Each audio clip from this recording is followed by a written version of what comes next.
merci à tout le monde d'être là.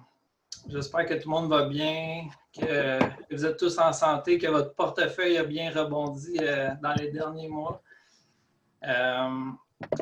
S'il y en a qui ne me connaissent pas, peut-être parce que vous provenez du réseau d'Urban Immersive, je m'appelle Mathieu Martin, je suis président d'Espace Microcap. Espace Microcap, c'est un blog sur l'investissement boursier, l'investissement microcap surtout. Fait que j'écris des articles éducatifs, puis je partage des idées d'investissement depuis 2014. Puis, puis on a un forum de discussion aussi avec à peu près 300 membres, là, dont peut-être une 30-40 qui participent assez activement, assez régulièrement à des discussions sur les microcaps. Puis ça, ben, le blog, ça m'a amené à lancer un fonds d'investissement en partenariat avec Rivemont, les investissements Rivemont. Donc, ils m'ont engagé comme consultant pour leur fournir des idées d'investissement puis des stratégies de portefeuille pour leur fonds qui s'appelle le fonds Rivemont Microcap. Donc, ça m'amène un petit peu vers mon disclaimer avant qu'on commence la présentation. Là. Donc, je suis consultant pour Rivemont. Je suis rémunéré par Rivemont et le fonds Rivemont Microcap est actionnaire d'Urban Immersive selon la recommandation que je leur ai faite. Donc, vous comprendrez que je suis biaisé favorablement envers Urban Immersive. Puis, pour ce soir, Urban n'a pas payé quoi que ce soit pour présenter. Là, donc, c'est vraiment parce que j'aime la compagnie puis je voulais leur donner l'opportunité de se faire connaître auprès des gens qui suivent Espace Microcap. Donc, toutes les informations, c'est présentées aujourd'hui. On ne vous sollicite pas d'investissement. C'est vraiment juste à titre informatif. Faites vos propres recherches, consultez des professionnels si vous avez besoin. Alors, voilà pour le disclaimer. Pour ce qui est du cocktail, ça va être un format questions-réponses. Donc, je vais poser mes questions à Ghislain et Simon. Puis, j'ai des questions aussi que les investisseurs m'ont envoyées que je vais poser plus dans la deuxième moitié. Là, on va essayer de faire ça à peu près 1h15 là, pour finir vers 5h30. Puis, si vous avez d'autres questions, vous pouvez les ajouter dans le chat aussi qui est à votre droite. Puis, je vais essayer d'en prendre le plus possible si on a le temps. Donc, allons-y sans plus tarder. Urban Immersive, c'est une compagnie que je suis depuis longtemps, qui est très bien positionnée présentement dans son marché, avec une belle base de revenus, des cash flows positifs, puis des nouveaux produits qui sont en train de lancer qui sont fort prometteurs. Donc, je vais laisser la parole à Ghislain, qui est le PDG de l'entreprise, et Simon, qui est le chef de la direction financière, pour vous expliquer un peu c'est quoi Urban Immersive. Puis on va poser des questions à mesure. Là. Donc, bienvenue, messieurs, au cocktail virtuel. Parfait. Merci. Mathieu, pour l'invitation. Très apprécié. C'est une belle idée que tu as eue. À défaut de pouvoir aller à Montréal, prendre un verre tout le monde ensemble, mais on le fait sur Zoom. Fait que c'est intéressant. Merci aussi à Simon de joindre avec moi pour répondre à toutes les questions plus difficiles que je ne suis pas capable de répondre. OK, c'est une farce.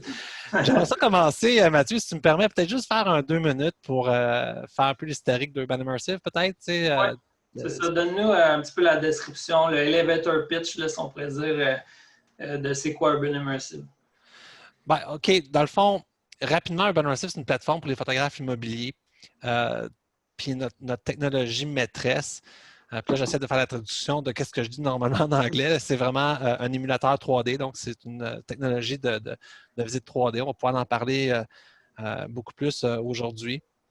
Dans la présentation, je vous ai préparé des démos, je vous ai préparé aussi, j'aimerais ça vous montrer vraiment le backbone, qu'est-ce qui se trouve en arrière de ça, puis c'est quoi tout l'avantage de notre technologie. Mais il y a beaucoup de monde qui nous ont connus, qui ont rentré en l'histoire en 2015, 2016, 2017. La compagnie existe depuis 2007. Puis au départ, en 2007, on a nommé la compagnie Urban Immersive parce qu'on ne faisait que des visites virtuelles 3D avec la technologie à ce moment-là. Et puis, en 2008-2009, on a commencé, j'ai fondé cette compagnie-là avec mon frère. Et puis, mon frère, c'est un ingénieur électrique. Il avait développé une caméra qui était une caméra multilentille. Là, j'ai sorti des archives pour vous autres. Hein? Fait que je ne sais pas si Mathieu, tu veux me permettre de partager mon écran, là, mais je pourrais peut-être vous montrer des archives qui me rajeuniront pas, là, mais quand même. Comment je fais ça? Tu peux-tu le faire? Tu vois-tu, toi, partager l'écran en bas? Oui, je le vois, mais c'est marqué l'animateur désactiver le partage d'écran. Il ne veut pas que vous montrez vos archives au. Non, je suis une farce. Ah, Ça OK. veut juste dire l'animateur désactiver le partage d'écran. OK, Ok, là, ça marche-tu? je vais Ah, je l'ai réessayer. activé. Ça a l'air de marcher. Fait que dans le fond, je ne sais pas si là actuellement vous voyez mon écran. Oui, ça marche. Bon, fait que, tu sais, si je recule, écoute, on a commencé le design de cette caméra-là en 2009. Donc, c'est une caméra qui avait pour but de prendre plusieurs photos alentour de 360 degrés, donc de tous les axes. Vous voyez des petites lentilles ici qui regardaient par le haut. On avait des lentilles qui regardaient par le bas. Alors, on avait tout fait le circuit électronique, on avait tout trouvé nos pièces.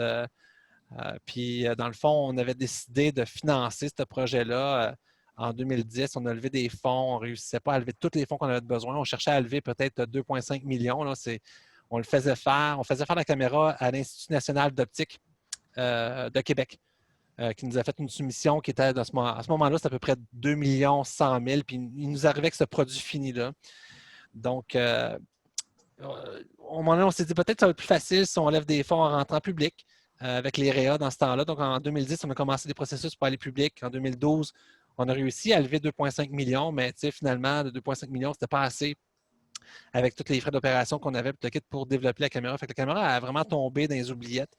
Puis la façon qu'on avait de saisir les images pour faire les visites 3D, c'était à la bonne franquette. Je ne sais pas si vous me voyez ici, là, mais c'était avec une caméra qu'on appelle un DCLR là, que j'ai dans mes mains ici, qui est une caméra de photographe là, professionnel. Là. Ça coûte à peu près 500-600$ avec la lentille. Puis là, on faisait des images sur un axe, on pivotait. Fait que ça pouvait prendre, faire une maison à ce moment-là, ça pouvait prendre 1 heure et demie pour la photographier. Fait que ça amenait au fait que finalement, l'entreprise a connu des difficultés en 2013, 2014. En 2015, on ne peut pas se faire la cachette. Là.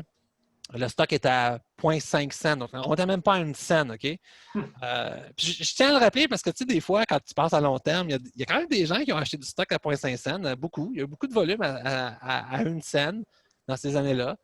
J'ai encore même un de mes employés qui en a acheté beaucoup à 1 cent. Puis c'était un pari. Mais la compagnie était techniquement en faillite. Là. On a même vraiment passé proche là, de tout fermer. On s'est réinventé, on a amené un petit peu plus de valeur ajoutée à l'entour de nos visites 3D pour les photographes. On a fait un business solution, donc un logiciel pour permettre de gérer l'entreprise. On a fait un marketplace. En 2015, on a signé une entente avec Centris pour le marketplace. Donc, c'est comme un genre de répertoire de photographes immobiliers. Et la plateforme permettait de commander en ligne, payer en ligne, faire les routes, donc maximiser les routes. Il y a toutes sortes de choses qui étaient intéressantes pour lesquelles Centris aimait. On s'est renouvelé en rajoutant toujours de la valeur à un point tel qu'en 2016-2017, on avait complètement oublié qu'on faisait de la visite 3D. On n'a jamais arrêté d'en vendre, mais c'était même pas 1% de nos revenus. Là, toujours du monde qui continue à en commander, par exemple. Et puis, là, on arrive en 2017-2018. 2018, on a une opportunité d'acheter Tourbuzz. Donc, l'acquisition de Tourbuzz a été quand même longue. Là, si on parle, je pense que c'est dans 2018, l'acquisition de Tourbuzz, on a eu comme une entente avec eux autres quasiment. Ça a quasiment pris 1 an, finalement, à les acheter. On a réussi à les acheter. Tourbuzz, ce qui était intéressant pour nous autres à ce moment-là, c'est que c'est la plateforme de photographie immobilière qui comptait le plus de photographes immobiliers en Amérique du Nord. Donc, c'est un leader.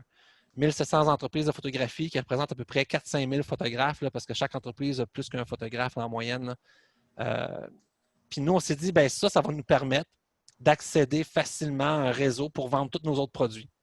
Notamment ce qu'on appelle les produits, la synergie de produits. On avait pensé à nos visites 3D avant même le COVID. Là. Fait que, ben, c'est ça, on a fait l'acquisition. La première année a été particulièrement difficile. Je vous dirais que faire une acquisition d'entreprise américaine qui a 10 ans d'histoire, ben, il y a de la culture, il y a des technologies. Mais ça a quand même bien été. On a réussi en première année à atteindre nos objectifs au niveau de la synergie opérationnelle. Donc, on a réussi à rendre l'entreprise rentable grâce à l'acquisition. On a commencé à faire l'intégration de nos plus grosses plateformes, notamment ce qu'on avait développé comme Marketplace, comme les Business Solutions pour les photographes. Puis là, on était rendu à 2019, septembre 2019. On s'est dit, OK, là, on va remettre au goût du jour notre technologie 3D, puis on va aller au marché avec ça. Dans le fond, c'est le core de la technologie de Burn Immersive. Vous allez voir tantôt aussi, on a des particularités quand même très intéressantes, très avancées, parce qu'on n'a jamais vraiment arrêté non plus de s'en occuper. Et on a présenté en novembre 2019 à Vegas, au Real Estate Photography Show, en tout cas, je ne me souviens même plus du nom. On a présenté notre technologie immersive, là. Simon était là, hein, on avait eu vraiment du bon temps. C'était un hôtel que tout le monde fumait, c'était l'enfer. C'était vraiment intéressant. Il y avait plein de gros photographes d'Amérique du Nord, d'Australie. Et puis, quand il arrivait à notre booth, il disait, vous êtes qui Urban Immersive? Ah, vous avez acheté Tourbus. Tout le monde connaissait Tourbus. Puis, ouais, vous, Urban Immersive, c'est quoi vous allez emmener de nouveau? On leur montrait notre technologie 3D. Puis, on a vu une très, très, très bonne réaction. En fait, on leur présentait en primeur les 3D Pocket Websites qu'on a annoncés en avril 2020. Puis, on est resté très, très, très surpris de la réaction des photographes. Donc, on a décidé d'accélérer le développement. Puis là, on a eu le COVID. Alors, le COVID, ce qui a été négatif pour les entreprises, pour nous autres, dans notre cas, c'était que les photographes ont eu un lockdown. T'sais, dans le fond, on était en confinement comme tout le monde, fait qu'ils ne pouvaient pas photographier, mais il y a eu quelque chose de très, très, très positif. C'est un très gros changement dans l'immobilier. C'est qu'il n'y a plus personne qui veut visiter des maisons ou il n'y a plus personne qui veut faire visiter sa maison physiquement. T'sais, les Anglais, ils disent souvent « don't spread the germs ». Parce qu'en real estate, c'est facile. Tu reçois 6 visites dans la même journée. Il s'agit qu'il y ait une personne dans ces visites-là qui avait le COVID, puis tu es faite. Ça reste sur les comptoirs, le monde capote. On a vu une explosion des visites 3D en Amérique du Nord et nous, on était apportés par la vague. Donc, on a annoncé ça, nous autres, quasiment en même temps que le COVID. C'était pas tant mais rien.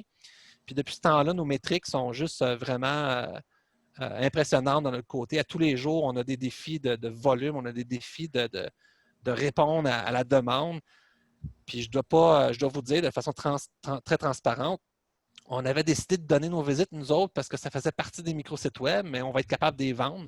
Les gens sont prêts à payer pour ça parce qu'on emmène une valeur ajoutée qui est au-delà de la visite 3D. Je vais vous en parler tantôt. C'est un peu l'histoire de Urban Immersive, en fin de compte, c'est que je vous dirais, pour finaliser, là, on est revenu à nos sources. Il y a bien du monde qui, en 2016, 2017, 2018, me disait pourquoi vous ne changez pas de nom? T'sais, Urban Immersive, c'est comme si vous faisiez du 3D. Ben, c'est parce qu'on en fait. C'est juste que c'était un petit peu dans nos tiroirs quelque part. Mais je vous disais, going forward, là, dans la prochaine année, dans les 3-5 prochaines années, c'est vraiment notre technologie maîtresse là, qui va nous emmener à des chiffres d'affaires vertigineux, je crois. Fait que dans le fond, ce qui change aussi, c'est pas juste le COVID, c'est que moi, j'avais un problème. Puis la raison pourquoi on n'était pas capable de commercialiser nos visites 3D, c'est à cause de la caméra. Donc, la façon dont on faisait la saisie des images dans une maison, c'était trop long avec ces caméras-là ici. OK? C'était trop long, c'était limitatif, c'était saccadé. On aurait voulu avoir notre caméra, mais là, tu sais, on oublie ça. Mais là, oups! En 2018, Ricoh a sorti des caméras 360 qui sont, j'en ai une ici, super petite. On va juste enlever le cap. C'est gros comme ça ici. Vous voyez là? Je ne sais pas, la lumière n'est pas super bonne. Là. C'est super petit. C'est miraculeux. J'ai de la misère à le dire. Je pense que c'est la bière, ça. Je viens juste de commencer. Mais c'est vraiment des petites caméras qui sont vraiment exceptionnelles. Ça fait des images 360 qui nous permettent de capter en un déclic 360, une sphérique dans le fond. Fait que ça change toute la donne parce que ça vient valoriser un portfolio technologique qu'on avait.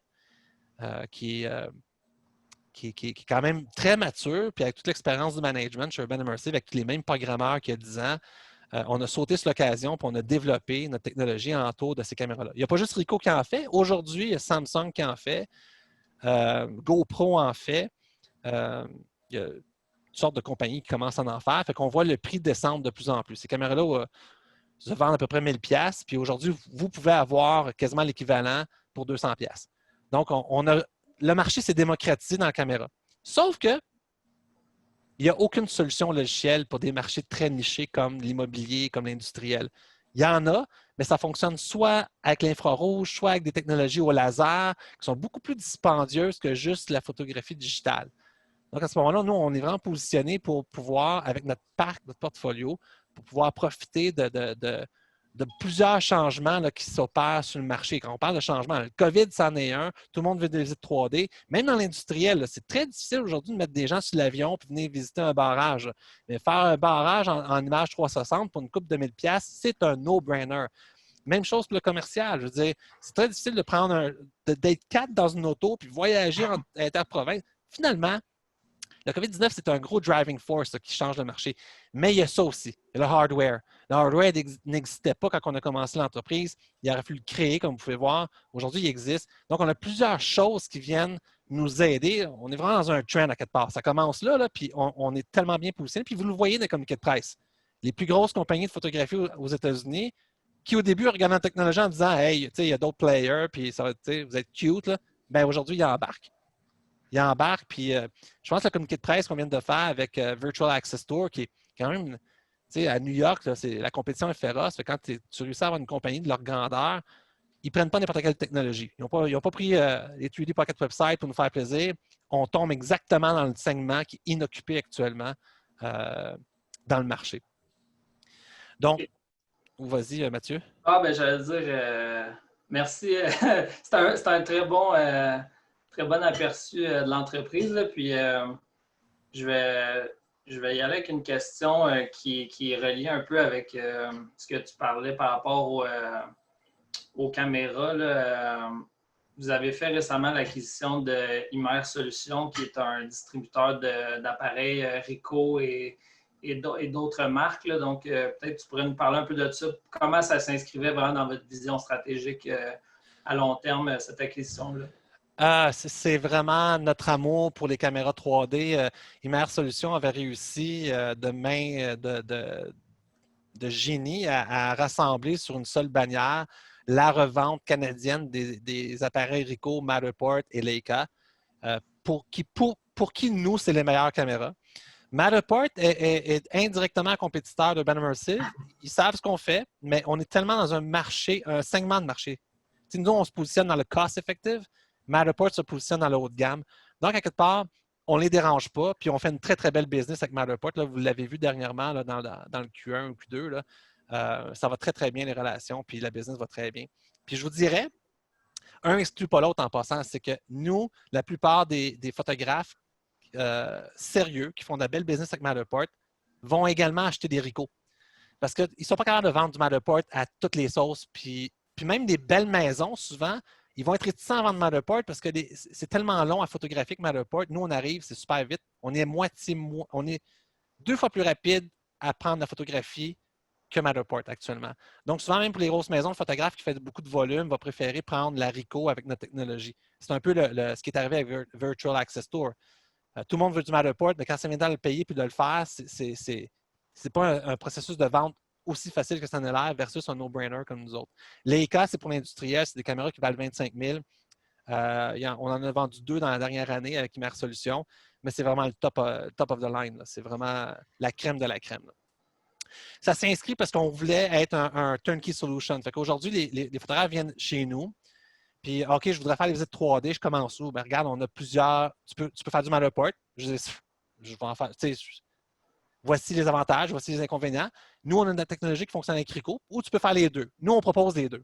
Je pense que c'est comme un magasin qui dirait moi, je vais juste offrir une sorte de bière. Je vais juste offrir la Core Slice. Et je m'excuse, mais ça existe à Unibrou et versa. C'est comme, on prend un cocktail, j'ai essayé de faire un lien avec le cocktail. Tu ne peux pas être un dépanneur et offrir juste une sorte de bière. Puis c'est la même affaire dans le 3D, dans le visual content. Il y a beaucoup de players. C'est sûr qu'il y en a qui ressortent. Je pense qu'aujourd'hui, on réussit très rapidement à se positionner dans les grosses marques. Virtual Access Tour, ce qu'il disait Michael Bash dans le press release, il disait c'est une addition naturelle à Matterport et 3D Zulu Tour. Ben, j'aurais jamais espéré voir Urban Immersive à côté de 2 gros noms comme ça, mais ça arrive. Puis ça va continuer d'arriver parce qu'on a bien positionné notre technologie. Donc là, aujourd'hui, on a vraiment un one-stop shop. Je peux te fournir la caméra, je fais de l'argent avec, je fais de l'argent avec le hosting, différents modèles d'affaires. Et puis, d'un côté, nous autres, on emmène toute la couche logicielle par-dessus notre plateforme. Puis est-ce que votre technologie, votre logiciel, est-ce que vous l'avez développé spécifiquement pour les caméras Ricoh ou ça fonctionne? Parce que tantôt, tu mentionnais qu'il y avait d'autres, les Samsung, puis je ne me rappelle plus. Oui, c'est ça, j'en parle moins parce qu'on n'est pas revendeur, mais ça fonctionne avec toutes les caméras 360. Ouais. Ça fonctionne avec tout, OK. Ouais. On promouvoit Ricoh parce qu'on a des bonnes marges puis on Ouais. fait de belles business. Là. On en vend quasiment, Simon, quasiment 20 par 2 semaines. Là. Ça sort. Là. Ça, c'est des petits bonbons. Même chose avec Matterport, on vend énormément de caméras. Mais on va peut-être essayer d'aller chercher d'autres brands. Samsung est intéressant, mais pour l'instant, on fait vraiment de la belle business avec Ricoh, puis on a de très, très, très belles relations d'affaires avec Ricoh également. Il apprécie beaucoup le travail qu'on fait, la plateforme qu'on a, il voit beaucoup de valeur ajoutée. On a déjà même des références de clients qui se font. C'est vraiment intéressant. Puis on croit qu'on est même choyé par Ricoh parce que jusqu'à tout récemment, puis peut-être même encore, Amazon n'était plus capable de voir de stock de Ricoh, puis nous, on en commande 20 ou 2 semaines, puis on les reçoit. OK. Fait que, je pense que ça en dit long sur la relation d'affaires qu'on a avec Ricoh. L'autre élément, Mathieu, aussi, en lien avec Humeur Solutions, c'est que François Liberge, le DG de cette nouvelle filiale-là, est un ancien employé d'Urban. Là, et on sait qu'il y a un réseau. On a fait aussi l'acquisition parce que nous, éventuellement, on veut aussi se diversifier vers d'autres marchés. On a la technologie qui nous permet d'aller vers d'autres marchés. Et on sait que François a un réseau, un réseau international assez élaboré. On va pouvoir bénéficier aussi. Fait qu'il y avait ce côté-là aussi dans l'équation. Puis je ne cacherai pas qu'aujourd'hui, on est bien content. Là. Je pense que son chiffre d'affaires l'an dernier, on l'a fait en 3 mois. Donc, ça a été en plus un beau edge dans le temps de COVID. Et c'est un bon contributeur à nos résultats financiers depuis qu'on en a fait l'acquisition à mi-février. C'est très bien, très bien. Puis justement, là, parlant de la période là, depuis le début de la crise de la COVID, je pense qu'il y a quand même eu un petit ralentissement dans le marché immobilier, là, mais qu'est-ce que vous voyez en ce moment? Est-ce que c'est vraiment en train de reprendre? C'est quoi actuellement les tendances là, dans le marché immobilier? Oui, là, depuis le 1er juin, là, ça reprend de façon malade. T'sais, nous autres, on s'était préparés pour stacker up so much money. S'il n'y avait pas eu le COVID, là, on était une machine à imprimer de l'argent.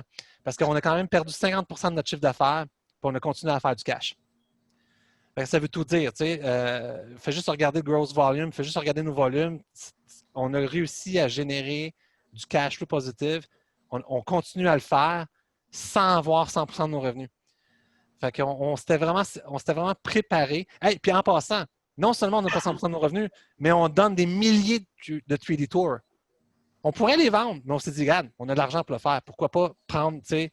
Puis les clients sont bien au courant du pricing. Puis non seulement ça, on va leur annoncer une bonne nouvelle prochainement, c'est qu'on va même les vendre moins cher que qu'est-ce qu'on annonce sur notre site web. Mais si on avait vendu tous nos 3D Tours, on aurait fait encore plus de revenus. Mais là, on se dit, regarde, le monde en veut. Fait qu'on est vraiment, vraiment bien positionné côté. Malgré le fait que le COVID nous a affectés, on est privilégié parce qu'on s'est bien positionné avec les virtual tours. Les gens ont continué à faire confiance en notre brand. Il y a des photographes qui voulaient peut-être des solutions moins chères. On regardait ailleurs. Le party se passe chez Urban Immersive. Là. On a vu un creux, je dirais, c'est ça. On parle de moins 50 début avril, mais depuis 4-5 semaines consécutives, on voit la reprise clairement. Là. Je te dirais même qu'on n'est pas loin d'être revenu à un niveau normal avant la COVID. Regarde les derniers jours. Là. Ouais, moi, qu'il y ait un deuxième confinement, là, je pense qu'on est sur la bonne voie. Puis aussi, il y a peut-être, on peut assumer qu'une partie des transactions immobilières qui n'ont pas eu lieu vont juste être reportées. Nous, le prix d'une transaction n'a pas d'importance n'a pas d'impact sur nous. Donc, ça pourrait faire que les prochains trimestres soient encore plus occupés. Outre le fait qu'on a nos nouvelles solutions, là, mais juste d'un point de vue marché. Mm-hmm. OK. Puis au niveau, là, dans le fond, Ghislain t'a expliqué que présentement, les tours, les 3D Tours, vous les donnez. Peux-tu m'expliquer un peu c'est quoi votre stratégie de croissance, votre stratégie pour monétiser éventuellement ces nouveaux produits-là que vous lancez, puis juste en général, stratégie marketing, comment vous voyez le futur, la croissance future? En fait, au mois de mars, quand on a vu le COVID, on s'est dit, dans le fond, pourquoi pas taguer notre version qui est finie en passant. Je pense que c'est une des questions des investisseurs. Si tu finis, oui, je peux vous faire une démonstration là, des features. C'est vraiment incroyable. Mais on a mis le tag bêta dessus parce qu'on s'est dit, ça va nous donner, c'est au début du COVID, on ne voulait pas comme profiter de l'occasion pour dire, on va vous donner un produit pour que vous stickiez dessus, puis qu'après ça, on va vous charger une fois que le COVID va être fini. Fait qu'on avait comme une petite gêne. On s'est dit, on va mettre le mot bêta dessus, puis on va dire, parce qu'il est bêta, on vous le donne. Là, c'est sûr que le feu a pogné, les gens aimaient ça, puis si le timing était bon. Puis Simon puis moi, on a regardé nos chiffres, on s'est dit, pourquoi on ne le laisse pas encore gratuit? Il y a plein de photographes qui l'adoptent, le taux de rétention est excellent, phénoménal même.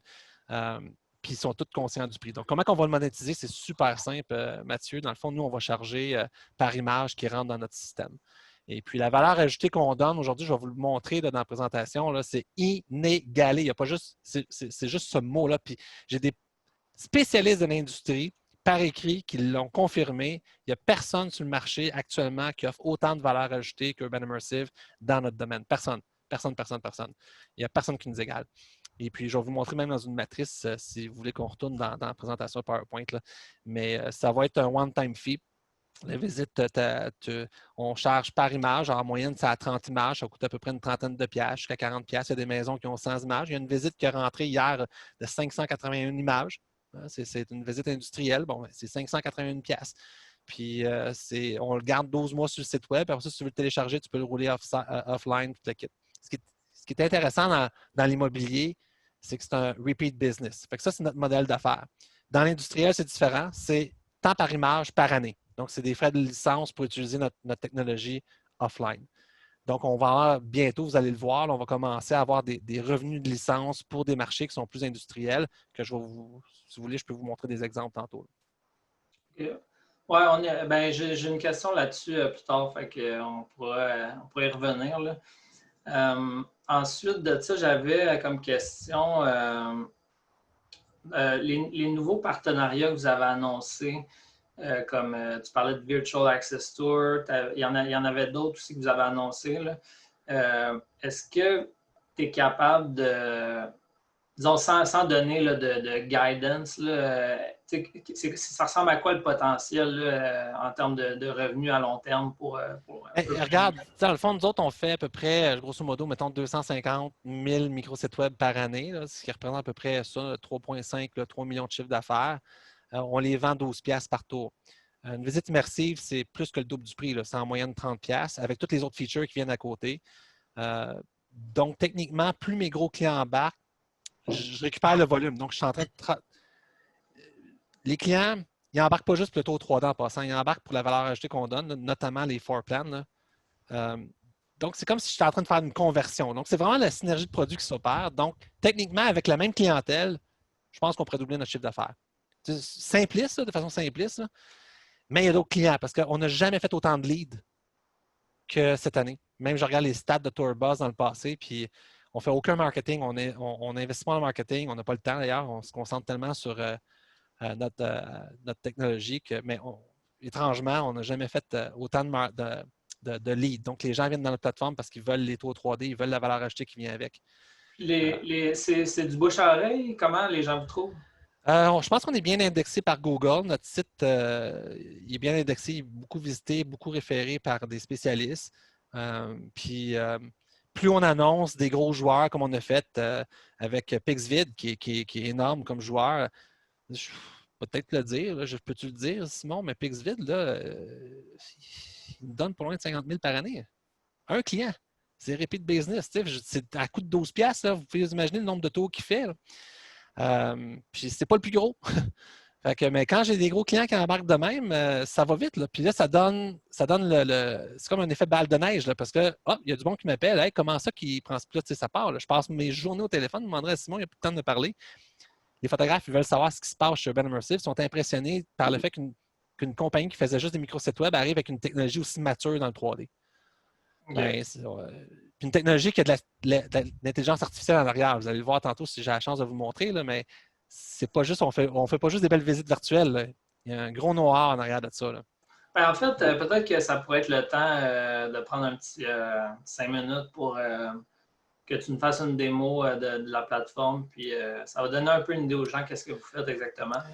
Oui, puis peut-être, on peut y aller. Je vais juste mettre en situation. Là. Dans l'immobilier, les gens sur un site web, ils veulent des photos. Puis regardez ici, les virtual tours sont en 4e, puis les floor plans sont en 1er. Okay? Nous, actuellement, on se positionne ici. Là. Avant nos visites 3D, le Real Estate Agent Website, c'est ça qu'on fournit. En offrant les virtual tours, on est capable d'offrir les floor plans. Donc, on est capable d'offrir un produit qui, selon statistiquement, fait par le NAR, donc la plus grosse association de courtiers immobiliers au monde, on est capable de fournir un produit qui est encore plus en demande que les virtual tours. Donc, c'est quoi? C'est un virtual tour avec un floor plan. C'est ça, un floor plan. Alors, on peut parler du virtual tour. Je vais vous faire une petite présentation, dans le fond. Je vais aller Puis si jamais vous voulez essayer des visites, vous pouvez. Là. Ça, mon écran est large. Hein? C'est un écran que je peux spreader comme ça. Là. Donc, grosso modo, c'est quoi? C'est des images 360 dans lesquelles je vais pouvoir me promener à l'intérieur. Donc, je peux cliquer sur les pastilles, je peux cliquer aussi sur le fond des murs, puis je vais me rendre dans le fond de la pièce. Après ça, ici, je peux même aller au deuxième étage. Donc, si je décide d'aller au deuxième étage, j'ai comme un petit portail qui se présente. Ma pastille change de couleur, puis je monte ici au deuxième étage. Je suis rendu au deuxième étage. Là, Ghislain, juste pour que les gens comprennent bien, là, il n'y a rien de... c'est des photos que vous prenez. Il n'y a rien de 3D. Là. Vous prenez les photos, votre technologie les colle ensemble, là, si on veut, pour créer un environnement 3D. C'est bien ça? Ouais, en fait, j'ai une map ici assez complexe, mais je vais vous la simplifier. C'est que les images sont capturées avec ça. Donc, ils passent dans notre plateforme aussi qu'on applique des automatismes. Donc, on va faire de la photo-édition, on va améliorer les images de cette caméra-là parce que ça ne sort pas natif comme ça. Donc, on a déjà un edge que Ricoh même n'a pas ici. Et ça ici, c'est le gros de notre technologie, c'est qu'on fait le auto-alignment. Ça veut dire quoi, ça? Ça veut dire que moi, je reçois les images. D'ailleurs, je pense que tantôt, il y en avait qui rentraient en production. Là. Ça rentre toutes, on les voit toutes passer en temps réel. Puis quand je reçois une visite, elle est déjà presque faite. Ça ici, c'est une visite qui vient juste de rentrer. Il n'y a personne qui travaille dedans. Puis vous pouvez voir que les points ont été positionnés par intelligence artificielle dans l'environnement. Mine de rien, là, un compétiteur qui veut nous battre là-dessus, il va falloir qu'il investisse des millions de dollars parce que nous, ça nous a pris 13 ans à améliorer tout ce processus-là de ce qu'on appelle le Visual Content Recognition. Puis on a juste posé dernièrement l'intelligence artificielle pour reconnaître les pièces et pouvoir faire les étages. Ça ici, ça s'est tout fait de façon automatique. Le photographe ne nous a pas dit où il a pris ses photos. C'est vraiment juste... Puis c'est à l'échelle en passant. Donc, c'est vraiment à l'échelle. Nous, ce qu'on va faire, c'est qu'on va venir bonifier. Si je retourne dans mon plan ici, c'est qu'on a tout un système que j'ai un plaisir fou à coder, qui est un système de gestion de production. Puis on ne livrera pas la visite à Aziz comme ça. On pourrait, on l'a déjà fait. En fait, on a fait ça pendant 10 ans de temps, mais aujourd'hui, ce qu'on fait, c'est qu'on va dessiner les murs. Par la suite, ça va donner des floor plans. Donc, si je regarde, mettons, ici, dans la visite que j'étais ici tantôt, les murs sont dessinés. Il y a un peu de 3D. Je vais faire apparaître les murs. Vous voyez, je ne sais pas si vous avez vu apparaître les murs. Oui. OK. Puis ça, ces murs-là, on peut les voir dans la map aussi. OK. Donc, c'est vraiment un floor plan à l'échelle du bâtiment. Même chose ici pour le deuxième étage. Et puis, je peux me positionner dedans. Ces murs-là sont faits par une équipe de post-production. Aujourd'hui, on embauche des étudiants en architecture 3D, mais ça peut être des gens qui sont à l'aise en 3D. Pour être bien honnête, aussi, ma fille en fait. Mais tout est à l'échelle. Vous pouvez voir ici, la porte a été découpée. Fait qu'on est capable de voir dans l'environnement ici qu'il y a une porte. Et puis, les murs sont tout à l'échelle. Puis, je peux jouer en temps réel même avec les murs. Vous voyez ici, je viens de changer le floor plan. Mais là, il n'est plus à l'échelle. Donc, cette valeur ajoutée-là, c'est ça qui va nous permettre de créer les floor plans à l'échelle, qui est un produit qui est sinon plus en demande que les visites 3D actuellement. Je vais vous dire, aujourd'hui, on a la meilleure plateforme de création de floor plan à l'échelle. Et puis, ce produit-là est excessivement en demande. D'ailleurs, notre plus gros client, là, on parle d'une top 10, top 20, mais notre plus gros client est dans une sphère ailleurs dans le monde, là, tellement que c'est big. Lui, il nous a dit, écoute, moi, là, je veux ça. Puis la journée que tu sors ça, puis dans le fond, on le fait en bêta aujourd'hui, mais on est en train de faire la transition full version.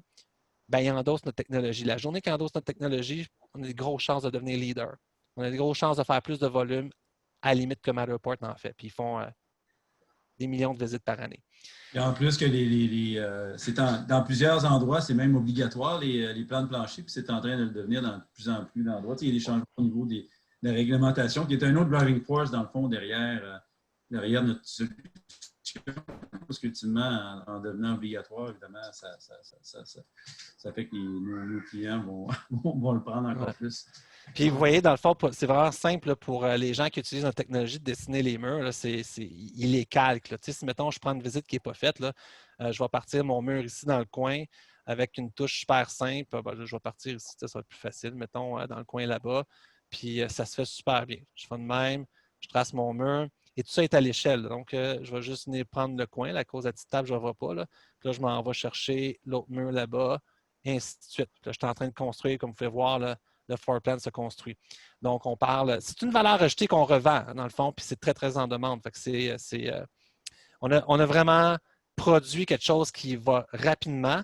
Puis parce qu'on sauve du temps, parce que dans le fond, l'employé n'a pas besoin de positionner les images, on est de notre plus proche compétiteur 8 fois plus rapide dans la post-production que notre plus proche compétiteur. 8 fois plus rapide. Ça veut dire qu'on est capable de sortir des prix qui sont hallucinants pour donner une valeur ajoutée qui est inégalée sur le marché. Là. Si je retourne ici, là, ce processus-là, ici, mine de rien, on avait 70% de rate quand j'ai fait la présentation PowerPoint, mais si vous regardez les scores, ça, c'est un score que notre AI donne sur chaque visite. Là. Le score, si je m'en vais dans mes 3D Tour List, c'est le système de gestion. Là. Vous allez voir, le score il est toujours donné par l'algorithme. Fait qu'on a 87%. C'est-à-dire 87% des pastés sont accurate, sont positionnés à l'échelle. Le photographe, en moyenne, a 90% de score. 68%. Quand il shoot mal, c'est un petit peu plus bas, mais c'est pas grave. Dans le fond, c'est souvent. Quand je dis 70%, là, c'est vraiment une moyenne, là, mais il y en a des vraiment bons là-dedans. Là. Puis, vous pouvez voir la quantité de visites qui rentrent dans notre système, c'est hallucinant. C'est hallucinant. J'ai des pages et des pages de visites. D'ailleurs, vous pouvez visiter notre galerie là, ici en ligne là, sur notre site web. Ce qui nous donne la possibilité, finalement, tout ce processus-là, de sortir un microsite web, une visite 3D, un floor plan pour un prix inégalé sur le marché. Je vous dis, on fait de l'argent. Là. On calcule, moi, puis Simon, on fait pour l'instant 65% de marge sur le floor plan, puis on est à peu près, je vous dirais, 30-40% moins cher que ce qui fait plus proche dans le marché, puis il y a du volume là-dedans. Il y a plus de volume dans le floor plan que dans les visites 3D, mais là, les deux aujourd'hui, ça pose très, très, très bien. Si, mettons, je retourne dans... OK, ça, c'est le floor plan. Souvent, les gens vont me poser la question, ouais, mais tu sais, il y a d'autres compétiteurs. Il y a 3D Zero Tour, c'est gratuit. Il y a Matterport, c'est gratuit. Il y a iGuide. Il y a plein de monde qui écrivent sur nous autres sans savoir rien de la technologie. Il y a du monde, il y a plein de monde qui se pense expert, mais ça, c'est mon chien. Ça, c'est le plaisir de pouvoir travailler de la maison. OK? C'est un petit japeux. On a décidé de faire une grille pour montrer où est-ce qu'on se positionne dans le fond. Nous autres, pour un produit comme je viens de vous montrer là, ici, donc un micro-site web, une visite immersive avec un floor plan à l'échelle, j'ai fait des comparables de marché qui sont basés, mettons, sur une maison moyenne de 1500 pieds carrés, à peu près 30 images. Comme vous pouvez voir, pour 35 $, on a plein de valeurs ajoutées que tous nos compétiteurs n'ont pas. Si je regarde Matterport, ils n'offrent pas de site web. Ça, c'est ce que Michael Bash disait dans le communiqué de presse de Virtual Access Store. Il disait le fait qu'eux aussi sont intégrés à ma plateforme de micro-site web, ben, c'est une grosse valeur de productivité. Il y a beaucoup de gains ici. En plus, nous, on offre une façon de rehausser les images des visites virtuelles, ce que le Matterport n'offre pas. On a les 3D hotspots. Eux autres ne fonctionnent pas dehors. Nous, on fonctionne dehors, qui est un très, très gros turn-off dans plusieurs industries. Si, mettons, je vais un petit peu plus loin ici, là. Nous, dans le passé, on avait fait des kilomètres et des kilomètres de route pour des films d'ingénierie avec la petite caméra, là, avec cette petite crise de caméra-là ici. Là. Okay? On avait fait des kilomètres de rue. Matterport ne peut pas aller là. Même le laser va avoir la misère à aller là où ça va être trop coûteux. Puis pourquoi ils font ça, les films d'ingénierie? C'est tout simplement pour avoir une vue d'ensemble d'une prochaine route qui va passer. Ils vont juste, parce qu'on est à l'échelle, hein, on est vraiment à l'échelle, ils vont juste poser un pont, une route dans notre environnement 3D pour voir, dans le fond, l'environnement. Fait que c'est pas des qualités c'est pas des features qui sont anodins là, de pouvoir fonctionner dehors. Faire une histoire courte, oui, Zillow est gratuit, il n'y a aucune valeur ajoutée, ça fonctionne juste sur Zillow. Puis après ça, j'ai vu du monde qui ont parlé d'iGuide. iGuide est le plus cher, puis c'est 2000 late, puis il y a plein de features qu'ils n'ont pas. Puis dehors, ça marche plus ou moins. Fait qu'actuellement, on se positionne dans les seuls qui offrent. Je voudrais vous parler de ça, la capacité de mesurer. C'est fantastique. Là. Vous êtes dans une visite. Là, je vais prendre, mettons, la petite visite que j'étais ici. Là, je vais mesurer la porte qui est ici. Je m'en viens ici dans une petite règle. Puis je peux prendre n'importe quelle mesure là, à terre. Là. 2 pieds, 5 pouces. Je peux mesurer n'importe quoi. Même en hauteur, en largeur, tout le kit. Donc, c'est vraiment un outil qui est à l'échelle. Puis si tu n'as pas de mesure, tu ne peux pas être vraiment sérieux dans la façon que tu vas faire tes floor plans. Là, j'ai fucké le floor plan tantôt. Ce n'est pas comme ça que c'est, mais vous avez compris la flexibilité que ça donne. Fait que pour vous faire une histoire courte, je réitère là, que peu importe du compétiteur de qui on parle, on est vraiment la plateforme qui offre le plus de valeur ajoutée, puis on est positionné côté prix aussi pour prendre une grosse part de marché à cause des floor plans.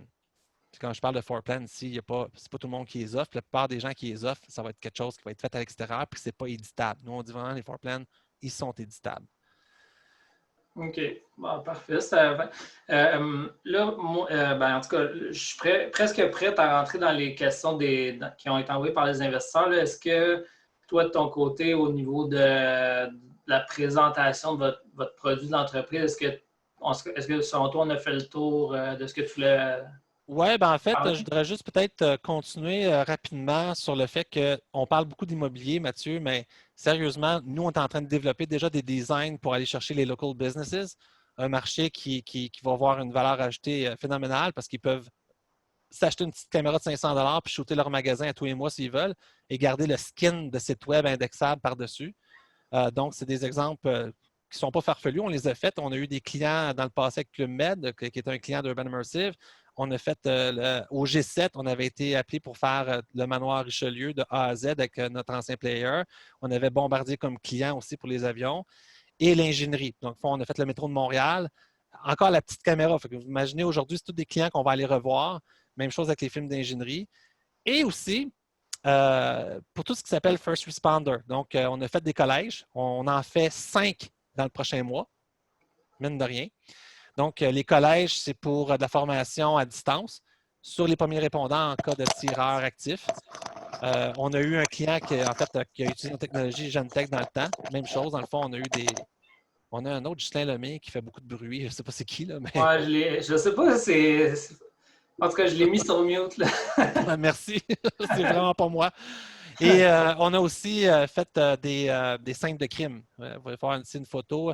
Et d'ailleurs, on est encore en discussion finalement via MR Solutions là, pour trouver un package pour pouvoir fournir des solutions hors ligne aux policiers. Donc, on voit plusieurs applications. Puis, comme je vous dis, le modèle d'affaires est super simple. C'est des licences annuelles qui sont basées sur le nombre d'images qui est utilisé. Puis moi, j'avais plus d'autres choses vraiment dans la présentation, là, Mathieu, qui est vraiment le fun. Ben, OK. tout ça, Gislain, aussi, juste de dire, on remettre en perspective que, tu sais, on parlait de nos compétiteurs, on a, tu sais, par rapport à eux, c'est ça, on a l'avantage. Qu'est-ce qui nous permet d'aller vers les autres secteurs d'activité? C'est le fait qu'on puisse, notre technologie permet de faire des grands espaces, des espaces plus sombres, puis surtout qu'elle peut être roulée hors ligne. Donc, pour la sécurité, c'est super important pour plusieurs de ces joueurs-là. Donc, c'est tous des features que nos chers compétiteurs n'ont pas, qui nous permettent, en plus du réseau qu'on a maintenant avec le groupe d'Imer Solutions, ben, d'aller vers ces marchés-là pour diversifier nos activités. Mm-hmm. OK, c'est très bien. J'ai une question aussi, probablement pour toi, Simon. Là, bon, on n'a pas parlé vraiment de l'aspect financier encore de l'entreprise. Bon, juste on a parlé un peu des revenus tantôt, mais juste pour donner un petit portrait rapide à tout le monde, là, en ce moment, la capitalisation boursière de l'entreprise, c'est entre 3 et 4 millions, là, dépendant du prix de l'action. Puis vous avez, je pense qu'il y a beaucoup d'investisseurs qui sont au courant, vous avez de la dette au bilan, dont une débenture convertible de 4,5 millions. Fait que Simon, je pense que ça serait peut-être bien que tu donnes un petit peu le portrait de la débenture, les termes, pourquoi vous avez cette débenture-là, puis aussi c'est quoi votre plan ou ce que vous entrevoyez pour repayer ou refinancer cette dette-là éventuellement. Oui, bien, la débenture, en fait, est venue, comme vous savez sûrement, avec l'acquisition de Tourbuzz. Le 4,5 millions de débenture a servi à financer l'acquisition de Tourbuzz, dont les anciens propriétaires ont hérité de 2 millions de ces 4,5 millions-là. C'est clair que pour nous, on veut pas, on veut adresser cette débenture-là avant qu'elle vienne à échéance dans 2 ans et poussière, là, dans le sens où nous, pour l'instant, on a payé les intérêts sur à tous les 6 mois en action. On sait qu'il y a un effet pervers de ça où souvent les gens vont revendre leurs actions qu'ils voient comme un cadeau, là, un petit peu sur le marché. Donc, on voulait l'adresser. On s'était préparé pour l'adresser même, on se retourne au mois de mars, où notre cher COVID est arrivé, qui a repoussé un peu nos plans, mais on a toujours comme intention de refinancer cette débenture-là dans un horizon de 6 mois, clairement.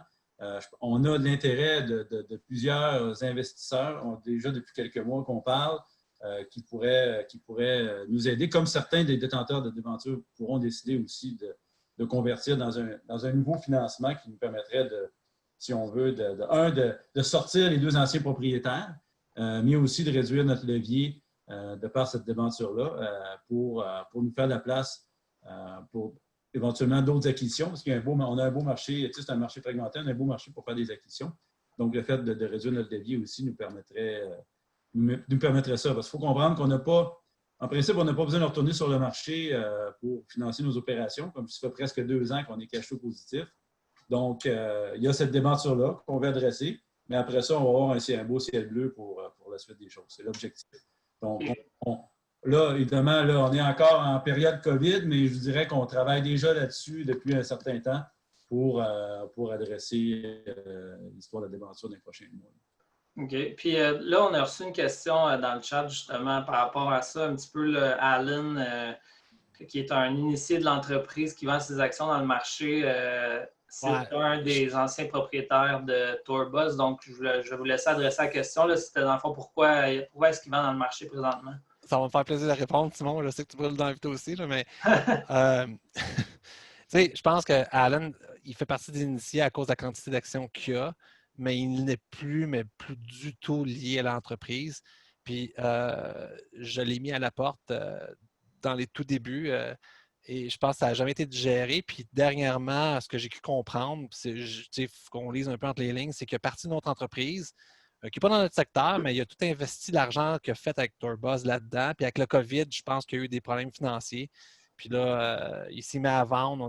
On a essayé de, écoute, c'est incompréhensible, mais qu'est-ce qu'on veut faire avec ça? Je veux dire, mais c'est pas en lien. Il ne s'informe même plus de l'entreprise. Il s'est désinscrit du newsletter. C'est pas qu'il ne croit pas. Je pense qu'il y a peut-être un mélange de frustration puis aussi de voir que probablement, finalement, il a tombé de très riche à finalement, oh my God, il faut que je cours après l'argent. Puis le reste, il faudrait peut-être me demander aussi s'il y a d'autres raisons. Là, mais ça, c'est notre lecture qu'on fait, moi et Simon, de ça. On a essayé d'y parler, il n'y a pas grand-chose à faire. Il y a besoin d'argent, puis c'est bien plate, mais c'est souvent ça. OK. Parfait. Merci. Là, en passant, pour tout le monde, là, je vous rappelle qu'il y a une petite section questions-réponses en bas. Si vous regardez en bas de votre écran, c'est marqué Q et R. Vous pouvez poser des questions là-dedans. Gênez-vous pas, j'en ai d'autres de préparés en attendant, là, mais vous pouvez les ajouter si vous voulez. Donc, une autre question que j'ai reçue. On en a parlé un petit peu, mais je vais vous laisser quand même la chance de répondre. C'était maintenant que la situation financière de l'entreprise est sous contrôle, que vous générez des cash flows positifs. Est-ce que les investisseurs peuvent s'attendre à ce que la compagnie assure sa croissance sans émettre d'autres actions, sans autre dilution des actions? Qu'est-ce que vous répondriez à ça? En fait, comme Simon vient juste de dire, je pense qu'il faut qu'on adresse la dette. Fait que ça, on est en train de travailler avec différents scénarios et toujours en gardant en tête qu'il faut que ce soit aux meilleurs avantages de l'entreprise, des actionnaires. Moi, dans le fond, je ne cacherai pas que c'est mon fonds de pension. Donc, à chaque fois qu'on émet une action, le cœur me tourne 3 fois. Puis, surtout d'autant plus aujourd'hui, l'entreprise est rentable avec beaucoup de potentiel. Moi, je vois vraiment beaucoup de potentiel. Donc, on aurait pu faire un move dernièrement, puis on a décidé que non, gars, on est capable d'être patient. On n'est vraiment pas inquiet pour l'avenir. Comme je vous dis, même pendant le COVID, on a continué à générer du cash flow. Donc, je pense qu'on se doit de faire le bon move, de prendre le temps de tout bien réfléchir et d'aller chercher la meilleure solution pour financer l'entreprise, pour refinancer la dette, c'est-à-dire. Le financement d'entreprise, non, on n'a pas besoin d'argent actuellement. Est-ce que avoir plus d'argent, on pourrait accélérer la croissance? Pas cette année. Parce que cette année, je pense qu'on a suffisamment investi dans le passé. L'acquisition de Tourbus, c'est un investissement en marketing dont on peut sortir beaucoup de jus pendant encore longtemps. Il est là, notre investissement. Je n'ai pas besoin de réinvestir un autre 5 millions en marketing. Je n'en ai pas de besoin. Moi, je lance un courriel puis je parle à 5 000 photographes. J'ai 15 000 courriels de photographes. Puis les gens nous écoutent parce que la plupart, c'est nos clients. Je n'ai pas besoin d'investir en marketing. Je ne pourrais pas aller plus vite parce que je pense qu'il y a quand même des bases solides à établir, notamment avec notre technologie 3D. Je pourrais aller plus vite dans l'industriel. Là, Imar Solutions va s'en occuper. On a déjà ici une belle division qui va pouvoir s'occuper de l'industriel. Donc, c'est vraiment une question de financer la dette.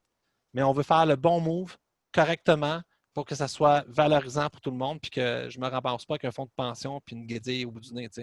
Je veux vraiment avoir quelque chose qui va faire du sens. OK, parfait. Bonne réponse.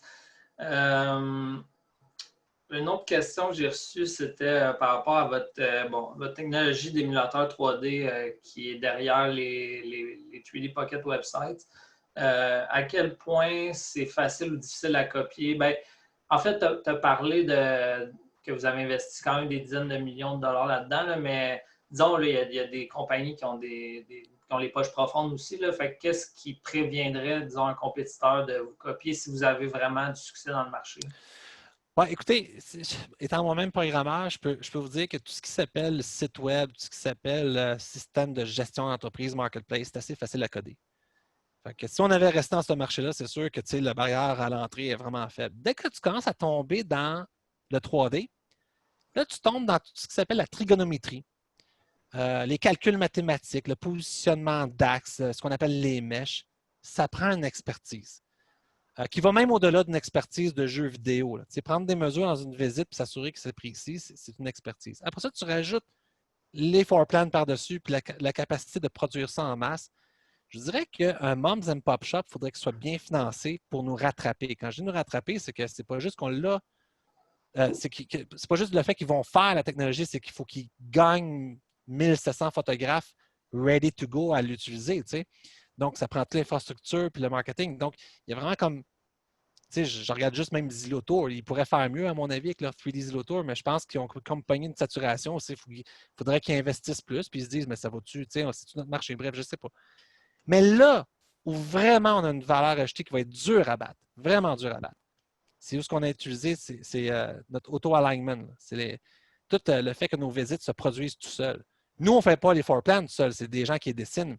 Mais la visite virtuelle, je pourrais la livrer comme ça, là, sans faire de floor plan. Ça, c'est énormément d'années de recherche et développement pour arriver à quelque chose de précis, qui est performant.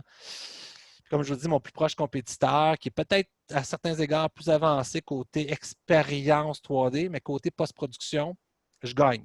Je suis 8 fois moins cher que mon plus proche compétiteur. On parle de Matterport, j'imagine? Non, Matterport, je ne le considère pas dans mon. En fait, même, je suis moins cher que Matterport. Ça, oui, ça, je suis pas convaincu, mais de technologie qui est vraiment, vraiment très, très, très proche d'Urban Immersive en termes d'expérience usagée. Là. Okay. MetaReal, un exemple.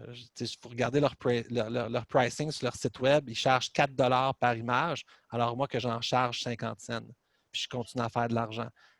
Pourquoi il y a un aussi gros gap entre 50 cents et 4 c'est tout simplement que moi, la post-prod, elle se fait tout seul. Mm-hmm. Je ne paye pas des humains pour aller placer des petites pastilles. Je l'ai déjà fait en passant en 2010, c'est ça. Je payais du monde là, qui plaçait des petites pastilles là, puis qui s'assurait que puis c'était même pas à l'échelle. Aujourd'hui, ça sort de mon usine à l'échelle sans que même un humain l'ait touché. Moi, ce que je veux faire, par exemple, je veux rajouter une valeur ajoutée qui est le floor plan parce qu'on est capable de le faire puis ça scelle la valeur ajoutée. Comme aussi le volume d'images qu'on a traité au fil du temps, puis l'intelligence artificielle sur l'édition des photos aussi, ça ne se fait pas du jour au lendemain. Ouais. Je peux vous montrer quelque chose qui est vraiment intéressant là, en temps réel. On jase, la fin de la journée approche. Là. Nous, on suit ça ici. Là. Dans le fond, si je m'en vais ici dans Urban Immersive Processor, là, vous allez voir ici, il y a des visites qui rentrent actuellement. Ça, c'est la visite de 581 images. Elle rentre et est en train de se faire tout seul. J'en ai une petite ici de 44. On va peut-être même pouvoir, avant la fin de la rencontre, la visiter sans même que personne n'y ait touché. On va même avoir le score. Déjà, 65 Elle est en train de se faire tout seul. Là. Puis elle va dropper dans notre liste qui est ici, incessamment. Elle va être, dans le fond, dans les listes de to-do. Je vais aller vérifier aujourd'hui en passant si on a des visites à faire. Et Seigneur, c'est tout à faire, ça, aujourd'hui. Tu sais, quand on parle de volume, j'ai 8 personnes à temps plein qui vont aller faire, dans le fond, les floor plans. Puis vous voyez le prix qu'on paye. Tu sais, fait que ça, c'est. Moi, je le vends pas loin de 30$. N'oubliez pas ça. Fait que, tu sais, ça commence à être intéressant comme business. Puis la petite visite qui se fait ici, elle va venir se rajouter sur la liste. Puis, tu sais, ouais, c'est sûr que là, il y a du monde content là, chez nous parce que 581, c'est le fun. Ça, en passant, là, le port est limité à 200 passés dans un environnement, 200 images. Ils sont limités à ça. Puis la plupart des technologies ont une limitation. Nous, on n'a aucune petite limite. C'est ça qui me permet. Je pourrais faire la ville de Montréal au complet. Sérieusement, c'est comme Street View. Okay. Puis quand je vous dis que ça se fait, là, ce client-là, c'est pas un fou. Puis j'en ai fait une avant-hier de 100. On en a vu une de 100 quelques pastilles. C'est rare des environnements de même. Là. 20 panneaux, 34, 54. Où ma 100 quelques piastres? Ça va être ici. 168 panneaux. c'est le fun de voir rentrer des gros environnements de même parce que dans les autres technologies, ils ne sont pas capables d'handler ça au coût que moi je suis capable. Moi, c'est 581 passés, là, je pourrais livrer à Aziz au client. Merci, au revoir, bonjour. Mais là, Ouais. ils veulent les floor plans. Ça fait des beaux floor plans, des belles usines de même. Là. Intéressant. Il y a une autre question qui est rentrée. Là, ça dit, je vois souvent des visites 3D sur du proprio. Est-ce que c'est un de vos clients? Sinon, est-ce que vous allez à la recherche de nouveaux clients? J'imagine, est-ce que des clients comme du proprio ou d'autres? Ben, en fait, indirectement, du proprio, c'est notre client, en effet, pour les visites 3D parce que on a acheté Imar Solutions, puis du proprio utilise Matterport, qui est un client d'Imar Solutions. Donc, indirectement, on fait de l'argent avec du proprio. Est-ce que du proprio va qu'uniquement offrir Matterport dans le futur? Je pense qu'il paye cher, la technologie. Moi, je regarde les frais d'hosting qu'ils payent par année. Puis quand ça va être le temps, on les connaît, on va aller se rasseoir avec eux autres, puis on va leur dire, on va faire le même discours qu'on fait à nos plus grosses agences de photographie. On va leur dire, regarde, je ne te dis pas d'arrêter de vendre Matterport, je fais de l'argent avec toi, mais tu as une technologie ici intermédiaire qui est 3 fois moins chère, sinon même parfois 4 fois moins chère, qui offre un floor plan intégré. Tu peux offrir le choix à ton client, laquelle tu veux. Tu veux-tu Matterport? Si tu aimes l'expérience Matterport, vas-y avec.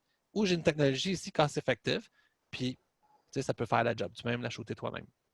Je ne cacherai pas que prochainement, ça serait. C'est une des questions que les investisseurs demandaient, là, que j'ai vu dans votre liste. Là. Est-ce qu'on va faire affaire directement avec les courtiers immobiliers? Vous allez voir d'ici quelques jours une nouvelle par rapport à ça, puis je pense que ça va répondre à votre question. J'ai le goût de vous répondre oui, mais d'une façon pas mal plus intéressante que juste essayer de vendre aux courtiers immobiliers. On a un programme de co-marketing qui est vraiment intéressant. Il y a des bannières actuellement qui sont vraiment montrées intéressantes. C'est pour continuer avec du proprio. Là, je vous parle d'une bannière qui a acheté 60 caméras Matterport. Puis qu'actuellement, avec notre technologie, ils ont décidé de vraiment. Ils n'ont pas juste dit on va continuer à offrir Matterport, puis vous autres, ils ont vraiment tassé Matterport, puis ils s'en viennent avec nous autres à l'autre. Juste pour une question de rapidité, facilité d'administration, coût et la possibilité que le courtier peut acheter une petite caméra à 200$ pour faire sa propre visite versus Matterport qui est pas loin de 5 000 $, 3 500 US. OK. Ouais, c'est vraiment intéressant.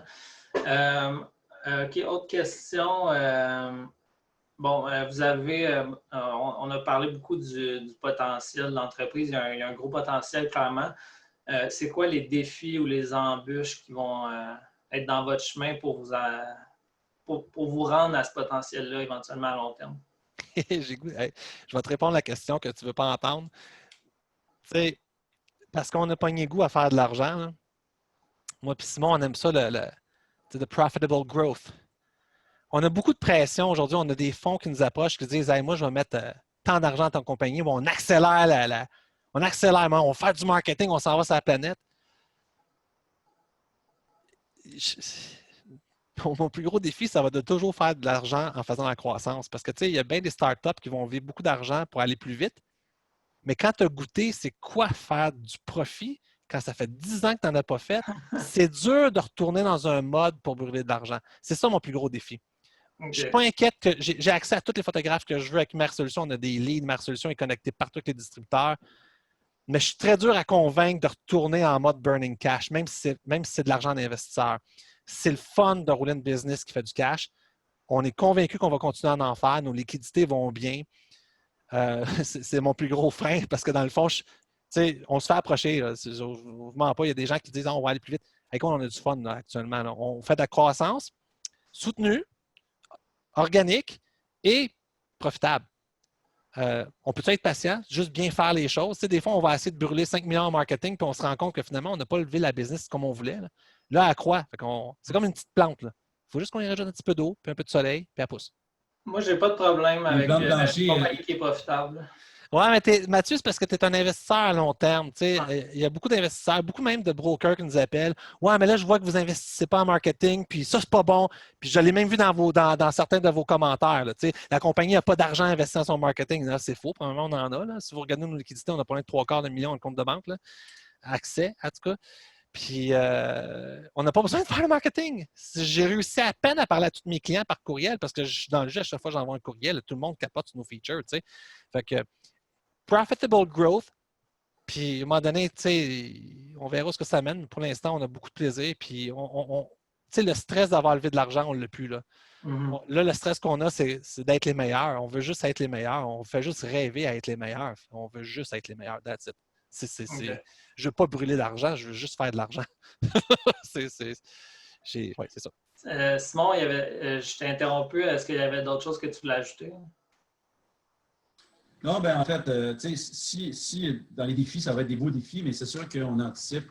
Autant les visites virtuelles, on voit, là, ça décolle, puis on n'a même pas fait de marketing, comme je t'ai dit, mais au niveau des plans de plancher aussi, tu sais, on a une équipe derrière, là, on s'est bâti une équipe d'étudiants, puis là, on est rendu avec des étudiants spécialisés, puis ça va continuer de s'accélérer. Il va y avoir un défi de croissance. Évidemment, mais on a un plan B et C. Tu sais, on a des agences aussi avec qui on travaille qui vont pouvoir nous aider advenant qu'il y ait un overflow. Là, fait que, on a assuré nos arrières. C'est sûr que c'est un enjeu de croissance, mais on a quand même assuré nos arrières là, une fois qu'on va être full speed avec nos 15 000 photographes. OK, parfait. J'ai une question en complément de quand on parlait du proprio. Ça dit qu'il y a une tendance do-it-yourself en ce moment sur le marché immobilier et ne pas passer par des agences de photographes professionnels.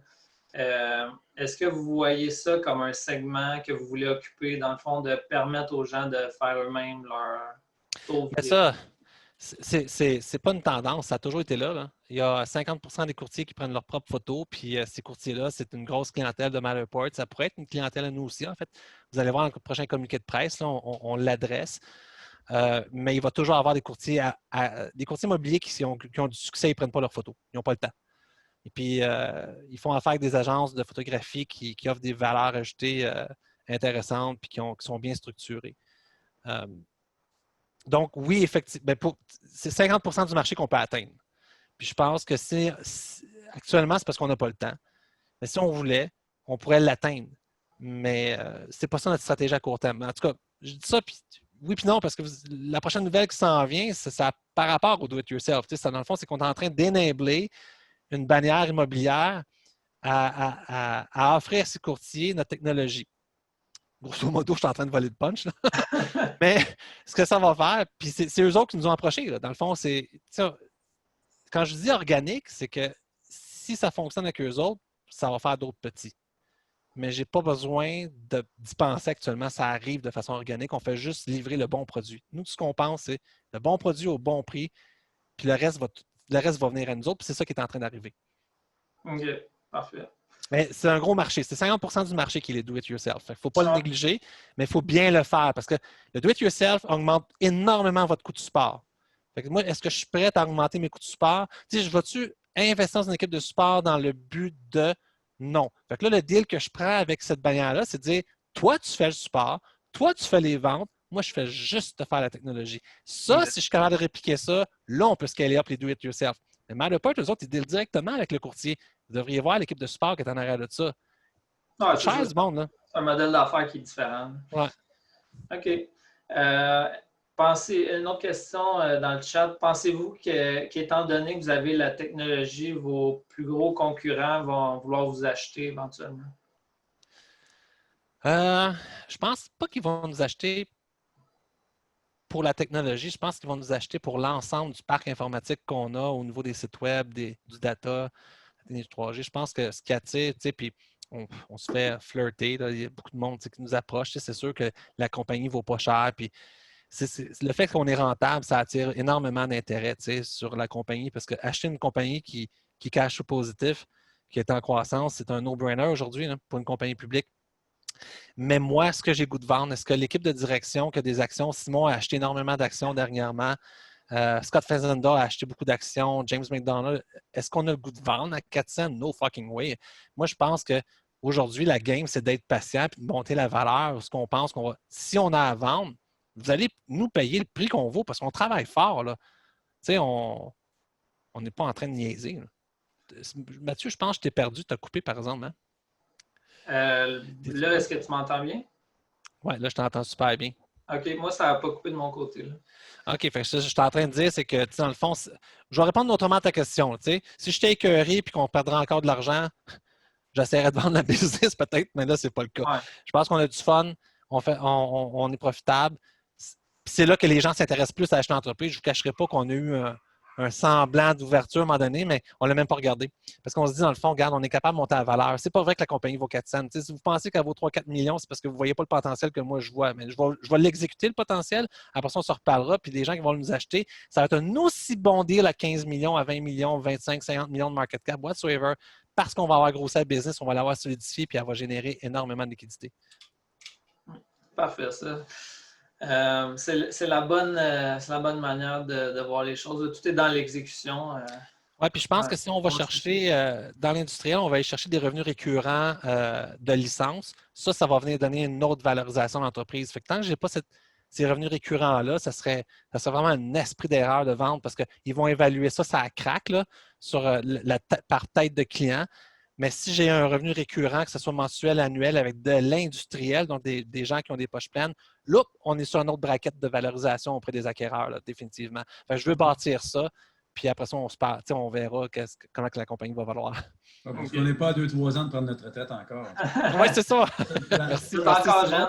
Ouais, merci, Simon. Ouais. OK. Une autre question, c'était concernant la Caisse de dépôt et de placement du Québec.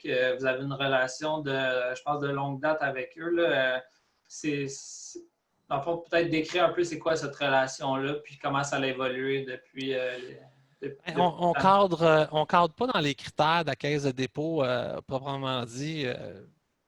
On y allait peut-être dans les années 2012. Ils ont commencé, eux autres, à investir quand on est rentré public. Puis après ça, les plans ont changé là-bas, puis on était trop petits. Donc, on était vraiment un micro-cap qui ne fitait plus. Ils ont comme réinvesti un petit peu plus tard, mais ça a comme arrêté les relations. On se connaissait, puis ils ont mis quelqu'un sur le conseil d'administration, une très, très bonne personne d'ailleurs. Mais on se parlait, on se donnait des updates, mais il n'y avait plus vraiment de possibilité d'investissement. Jusqu'à tout récemment, la Caisse de dépôt a participé dans l'acquisition de Tourbuzz. Ils ont pris un bet. Dans le fond, je pense qu'ils ont dit, bon, regarde, là, à un moment donné, on ne peut pas bouder la Urban Immersive puis dire qu'ils sont trop petits à vie. On a une chance peut-être qu'ils grossissent, puis ça va être une compagnie québécoise qui va être un leader nord-américain. Fait qu'ils ont fait un petit placement.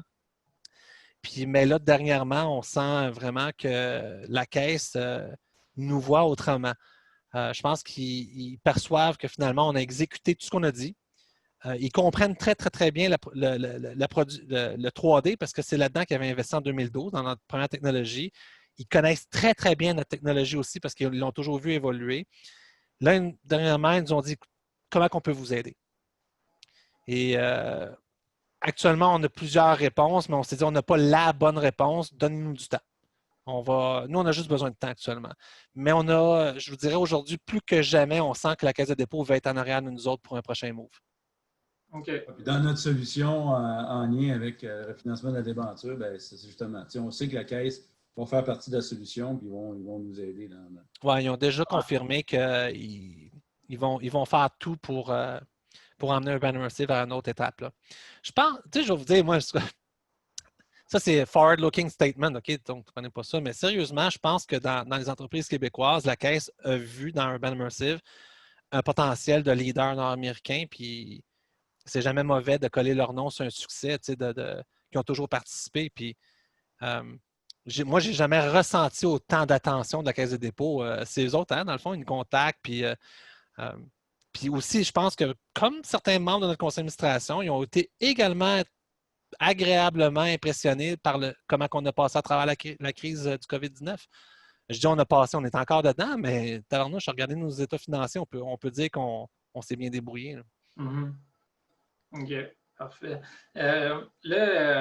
Il reste à peu près 5 minutes. Là, je vais peut-être prendre une ou deux dernières questions. Ouais, moi j'ai comme fini ma bière, regarde.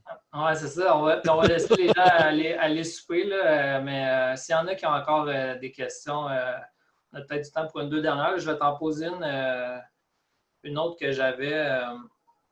C'était par rapport au potentiel à l'extérieur de l'Amérique du Nord. Est-ce que c'est un marché que vous visez éventuellement? Puis à quel moment puis comment vous allez attaquer ce marché-là? Si c'est dans votre. Oui, en fait, ça se fait. Actuellement, on a de plus en plus de leads, notamment en France, à cause qu'on est une entreprise bilingue. On développe très bien l'Australie actuellement. Le 3D aide beaucoup parce que dans le fond, quand on faisait juste vendre des microsites web de propriété, il y a beaucoup de compétition là-dedans dans chaque pays. Mais dans le 3D, c'est des players qui, je pense qu'il n'y a pas de langue dans le 3D si tu visites. Fait qu'actuellement, ça se fait de façon organique, très, très lentement, mais sûrement. Donc, on s'installe des bons pions. Je pense que quand on va aller chercher notre vitesse de croisière, la vitesse de croisière, pour moi, c'est de dire, OK, là, j'ai une équipe on fait du gros volume. On a en fait du pas pire, là, mais moi, je pense que ça va être plus l'année prochaine. On va pouvoir dire, OK, on pourrait faire comme Imer Solutions. En fait, c'est qu'Imer Solutions connaît tous les distributeurs de Matterport. Ce qu'on voudrait faire, de deux choses l'une, peut-être acheter ces distributeurs-là, faire répliquer le modèle Imer Solutions. Matterport en a partout, il y en a au Japon, en Australie, en Europe, ou faire affaire qu'eux autres, parce qu'ils connaissent tout François Liberge, qui est le président d'Imer Solutions. Ça a été le premier distributeur Matterport. C'est un peu lui qui avait convaincu Matterport de faire un modèle de distribution. Puis après ça, tout le monde faisait sa référence, puis ils ont comme fait un cercle d'amis. D'ailleurs, il y a des distributeurs aujourd'hui dans le monde, notamment en Australie, Matterport, qui veulent distribuer notre technologie, mais moi, je ne suis comme pas prête encore. Là. Je veux vraiment avoir le contrôle sur ce qu'on fait on fait en Amérique du Nord. Je veux que mes floor plans deviennent vraiment la norme. Puis après ça, on va pouvoir vraiment, de façon plus d'air, plus de bandwidth, s'occuper de l'extérieur, mais on a le réseau. Puis ça ne se fera pas dans 2-3 ans. On parle d'une couple de mois. Là, on est déjà en juin. Moi, je pense qu'en décembre, novembre-décembre, on va déjà commencer à vouloir peut-être donner des droits d'exploitation sur certains autres territoires. Là. Mais on les connaît tous, les distributeurs. Celui du Japon est intéressé, l'Australie est intéressé. On a déjà des ventes en Afrique. En Europe, c'est un no-brainer parce qu'on a déjà un distributeur français là-bas qu'on connaît très bien. Puis on se parle avec notre langue maternelle. Fait ça va super bien. Mais on leur dit tout, on est en version bêta actuellement, on donne les Tours. Ça ne me tente pas de rouvrir, puis je ne suis pas pressé de la charger, ça ne me tente pas d'ouvrir des distributeurs et de donner des Tours partout dans le monde. Mais en passant, si vous visitez notre galerie, il y a des maisons un peu partout dans le monde. OK, parfait. Une autre question dans le chat. Est-ce que c'est difficile de recruter ou retenir du personnel étant donné l'expertise pointue dont vous avez besoin? Puis à quoi ressemble votre équipe d'experts présentement? En fait, l'équipe d'experts, c'est une famille qui sont ensemble depuis plus de 10 ans. Tu sais, moi, le programmeur qui fait le système d'automation, Vincent Viau, il a toujours été dans mes compagnies depuis 25 ans. Donc, on est, je ne suis pas le boss là, dans la place, on est une famille. Fait que mon corps est très, très, très solide. D'ailleurs, il a passé à travers les crises chez Urban Immersive. Là. Donc, j'ai vraiment un corps solide. Moi, le défi, je vais aller dans l'angle que Simon disait, c'est beaucoup plus la post-production. Là, actuellement, on a de la misère à embaucher des étudiants parce qu'ils ont le CPU. Fait que, ben là, on a réussi dernièrement. Simon a réussi à aller recruter des étudiants en architecture 3D. Puis, mais on s'est comme backé. Comme Simon disait, on s'est backé avec des partenaires, justement, l'Australie, qui seraient capables de nous faire les visites le soir. Mais mon défi n'est pas dans la technologie. Actuellement, j'ai une très bonne équipe, suffisante. Je ne vois pas le besoin à court terme d'en ajouter. Mon fils il est codeur, il est en train de s'intégrer à l'équipe. Moi-même, je suis codeur, donc je prends vraiment le site web, je prends toute la post-production. Donc, on a beaucoup d'ingénieurs, dans le fond. Je ne suis pas ingénieur, mais on a beaucoup de codeurs dans l'équipe. Je n'ai pas besoin de nouveaux programmeurs. C'est beaucoup plus le défi dans les post-production que Simon s'occupe, puis ça va bien, puis dans les ventes. Fait que les ventes, je ne suis pas prêt à ce que les ventes tout de suite, ça va plus tard. Fait que non, je ne vois pas, on n'a pas de défi de recrutement actuellement dans le core, dans ce qui est vraiment stratégique pour l'entreprise. OK, parfait. Là, je viens de découvrir un nouveau feature de Zoom. Il y a quelqu'un qui a levé la main, c'est Mathieu Parent. Là, fait que je pense que je peux lui permettre de parler en direct. Ah, c'est le fun, ça. Salut, Mathieu. Oh, non, j'ai pas mis le bon. Attendez, non, 901, c'est pas Mathieu. non, comment OK, attends une minute. Mathieu Parent, bon, permet de parler. OK, Mathieu, si tu veux parler, je pense que tu vas être capable de le faire. Salut les gars, ça va bien? Ah, ça va très bien, toi, Mathieu? Ben oui, ça va bien. En fait, lever la main, c'était juste pour vous dire allô au début, mais ah, bon. je n'avais pas vraiment de questions, mais on va prendre un instant pour poser une question, par contre, si tu me le permets. C'est plus au niveau du momentum et du prix de l'action. Il y en a qui regardent l'analyse technique, puis on voit que l'action, depuis, mettons, 5 ans, mais est comme sur une pente descendante. Est-ce que vous pensez qu'éventuellement, ça va être en exécutant et en montant des chiffres que la tendance va se renverser et qu'on va avoir un moment donné, finalement, un momentum vers le haut au niveau de l'action? Je pense que j'avais posé peut-être cette question-là à Mathieu, mais c'est plus une question de perspective par rapport à la valeur du cours de l'action. Ouais. Si je peux répondre, Mathieu, non, ça ne sera pas suffisant de juste annoncer des bons résultats. Ça va aider. Ça ne sera pas suffisant.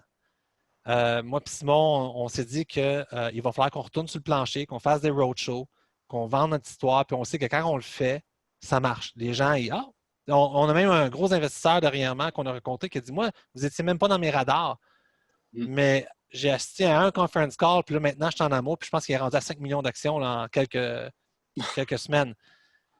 L'idée là-dedans, c'est qu'actuellement, moi et Simon, on est comme un peu confinés dans le sens que c'est pas évident de commencer à faire des roadshows. J'apprécie l'idée de Mathieu Martin là, de faire le cocktail, c'est vraiment intéressant. Mais on a vraiment un plan et on s'est voté un budget pour que dans les prochaines semaines, les prochains mois, on puisse commencer à faire beaucoup plus de bruit sur l'entreprise. Donc, parler de l'histoire, la faire connaître, dire pourquoi que ça. Puis je pense que des bons résultats avec une bonne histoire, ça va vraiment aider au stock. Ce qu'on n'a pas fait en passant, je ne sais pas si vous avez remarqué, mais dans la dernière année, on n'a pas vraiment promu l'histoire. On s'est concentré à exécuter, mais là, on sent qu'il faut le faire. Je veux le faire. J'aimerais ça voir mes actions personnelles avoir plus de valeur, mais il faut le faire dans un bon timing. Là, je pense qu'on a démontré qu'on est capable d'avoir des bons résultats. On est capable de démontrer qu'on va continuer à en avoir, mais il faut faire du bruit. Si on n'en fait pas, les bons résultats, ça va être bon, ça va être trop à être à long terme. Je pense qu'il faut mousser un peu la machine. J'avais une dernière question, je sais pas si je peux prendre un instant. C'est par rapport à la plateforme de TourBuzz. Il semble qu'elle était comme un petit peu outdated ou passée date, un petit peu. Là, je ne sais pas si vous travaillez sur la remettre au goût du jour, si dans vos plans ou dans vos projets aussi. Oui, la plateforme de TourBuzz est définitivement 2000 late. Pour aller chercher des jeunes, des nouveaux photographes qui checkent le wow effect, on n'est pas sexy. Mais côté feature rich, par exemple, c'est pas rare que les photographes qui commencent à des plateformes plus sexy finissent chez nous parce qu'ils n'ont pas tout ce qu'ils veulent ailleurs. Ça, c'est la première partie de la réponse. La deuxième partie de la réponse, c'est oui, on a fait beaucoup d'améliorations dans la plateforme TourBuzz. Elle est beaucoup plus sexy. Elle a perdu beaucoup de poids. On a vraiment enlevé toutes les affaires. Dans les deux sens du terme, on a enlevé beaucoup de choses qui n'étaient pas belles. On a remplacé ça par des dernières technologies, React, etc. Elle commence à être beaucoup plus intéressante qu'avant. D'ailleurs, on a ajouté un bel élément québécois dernièrement, Local Logic, qu'on va annoncer la semaine prochaine, qui est déjà en ligne actuellement. Mais elle est beaucoup plus belle que quand on l'a achetée. Ça, je peux vous le confirmer. Et puis, peut-être que TourBuzz a encore des améliorations à faire côté look, mais côté feature, ça reste la plateforme la plus solide au monde. Mais je vous dirais, nos visites 3D viennent enlever un peu cet aspect-là. Tu sais, si tu compares, les photographes aujourd'hui que j'ai comme lead depuis le mois de mars, depuis qu'on a lancé les 3D Pocket Website, ils ne viennent pas pour TourBuzz. Si tu viens pour TourBuzz, c'est que tu veux juste des micro-sites web de propriété. Puis moi, je voudrais là, que dans 6 mois, 1 an, on ne soit même plus identifié, tagué comme un fournisseur de visite de micro-sites web. Là. Je ne veux plus être là, je ne veux plus parler avec des petits compétiteurs, des moms and pop shop. Je veux vraiment qu'on soit nez à nez avec des grosses compagnies sérieuses comme 3D Zero Tour, Matterport. Je veux qu'on soit là, puis c'est là qu'on s'en va. Fait que le reste va devenir un peu superflu. Mais c'est sûr que si on avait juste à faire une bataille là, je mettrais un petit peu plus d'efforts à rendre la plateforme plus sexy, bien que moi, je l'aime beaucoup comme elle est rendue actuellement. Parfait. OK, bon. Fait que je pense qu'on va terminer ça. Là. Il est passé un petit peu 5h30, donc ça va être la fin. Fait que Ghislain, peut-être, je ne sais pas si tu as un dernier, peut-être un petit mot de la fin ou quelque chose que tu aimerais laisser aux investisseurs en terminant. Ben, en fait, que oui. Les gens se rappellent. Tu sais, je vous disais tantôt d'entrée de jeu, je connais des gens qui ont acheté l'action à 0,5 cents, à 1 cent, puis ils font encore 4 fois leur mise. Dans le sens, tu sais, moi, je pense qu'aujourd'hui, la valorisation de l'entreprise ne représente pas tout son potentiel parce qu'elle est méconnue. C'est pour ça que nous, on veut la faire connaître. Mais ceci étant dit, moi, je suis convaincu que c'est une très belle opportunité d'investissement à 4 cents, sérieusement. Puis, tu sais, peut-être quand elle va être à 10 cents, 15 cents un jour, on va dire on aurait dû l'acheter à 4 cents. Mais les gens qui ne l'ont pas acheté à 1 cent aujourd'hui, ils se diraient ça parce que, tu sais, elle serait liquide aussi, tu sais. C'est pas juste. Ça en est passé du volume à 1 cent, là, Mathieu. Mais moi, je pense que si vous vous intéressez à l'entreprise, regardez-nous aller. Puis, je pense que c'est un investissement qui a une très belle opportunité d'investissement, définitivement. OK, bien parfait. Ben merci Simon et Ghislain pour votre temps ce soir. C'était vraiment apprécié. J'espère que tout le monde a apprécié aussi. Là, je pense qu'on a quand même fait très bon overview de la compagnie puis du potentiel. Fait que merci tout le monde qui a participé au webinaire. Puis je vais probablement en refaire d'autres. Si vous avez aimé l'expérience, s'il y a des gens qui ont des commentaires, n'hésitez pas à m'écrire sur les réseaux sociaux, le forum, mon courriel qui est mathieu@espacemc.com. Puis ça va me faire plaisir de discuter avec vous, là, voir ce qui a amélioré ou ce qu'on pourrait faire de mieux dans le futur. Fait que, bonne soirée à tout le monde. Merci encore Simon, Ghislain, puis on se tient au courant. On va regarder vos développements futurs avec attention. Merci Mathieu pour l'invitation, ça fut très apprécié. Puis merci beaucoup de tout le monde d'avoir pris votre temps. Puis bonne chance dans le trafic pour retourner à la maison. Ah non, c'est vrai, on était. Bye bye tout le monde. OK. Bonne soirée tout le monde. Salut.